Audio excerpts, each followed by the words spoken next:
Guys, bakit kaya ang mga Bisaya ay mahilig makipag-away at hindi sila marunong aatras?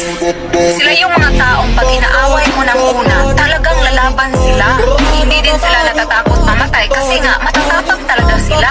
At pag maghingi ka naman ng apology, abay, tatanggapin nila.